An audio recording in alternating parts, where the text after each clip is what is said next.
웹툰에 대한 오해가 굉장히 많아요. 그러니까 예. 이게 완전히 그러니까 예. 저는 그러니까 물론 아주 만화에 대한 기본적인 예. 원칙 그러니까 분절된 이미지로 예.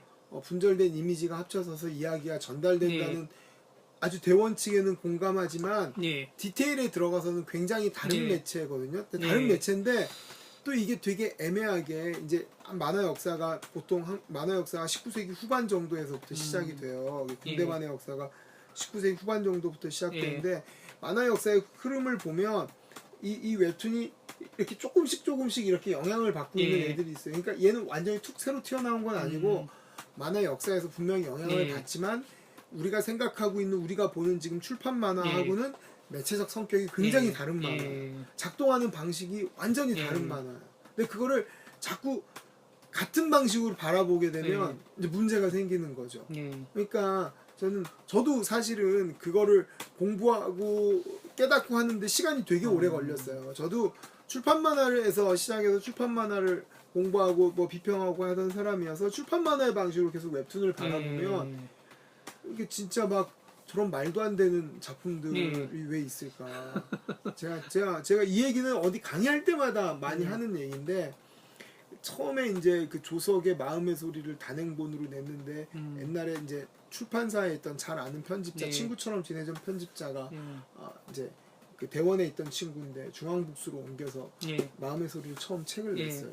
보고 책을 냈다고 보여줘서 무슨 이런 너는 나무한테 미안하지도 않냐고 내가 그랬어. 이게 농담 친하니까 아니 강 편집장은 나무한테도 미안하지 않아 뭐 이런 근데 그게 왜 그랬냐면 조석의 마음의 소리는 처음 연재할 때 아예 해상도를 그 웹 해상도가 72dpi잖아요. 파일이 72dpi짜리밖에 없었어요. 그러니까 72dpi로 책을 찍은 거예요. 그러니까 더 보기 그지 같죠. 그러니까 이제 나중에는 이제 작업을 해상도 올려서 했었는데 처음에 이 조석이라는 친구는 철저하게 출판 만화에서 어떤 뭐라고 해야 되나 미련과 영광과 그런 것도 없이 그냥 온리 디지털 만화로서 시작을 한 거예요. 근데 그때는 그렇게 얘기했었는데 지금 생각해 보면 제 생각은 출판 만화적 입장에서 그걸 바라봤던 거죠. 근데 디지털 만화의 입장에서 만약에 바라봤다면 조석이야말로 디지털로 창작하고 디지털로 생산해서 디지털로 제작하고 유통하고 소비하는 모든 게 완벽하게 이렇게 갖춰진 디지털 만화 생태계를 구성한 그런 작가거든요.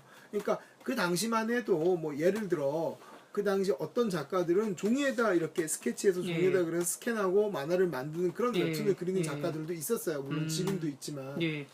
근데 어떻게 보면 조석이라는 친구는 그것도 직접 디지털로 타블렛에다가 직접 그려서 직접 제작 유통해서 근데 디지털로 완전히 소비가 끝나고 그러니 당연히 그거를 책으로 만드니 이게 어색하고 안 맞을 수밖에 없었던 거죠. 그러니까 이게 그러면서 이제 계속 이게 완전히 다른 판이구나 하는 것들을 만들어요. 그러니까 웹툰이라는 거는 제일 강력한 가치는 뭐냐면 전 세계에서 유일하게 디지털 만화의 창작, 제작, 유통, 소비를 완벽한 생태계를 구성한 게 한국의 웹툰이 유일하다고 생각해요. 그리고 그게 여러 가지 실험들을 통해서 스크롤 만화 그리고 계속 지금도 실험하고 있고요. 일단은 PC에 적합한 건 스크롤이라는 걸 개발을 했고 그 다음에 그 우리가 이 스마트폰에 적합한 것들은 무엇이냐에 대해서 계속 지금 끊임없이 고민하고 커튼이든 뭐든지 고민하고 있는 거죠.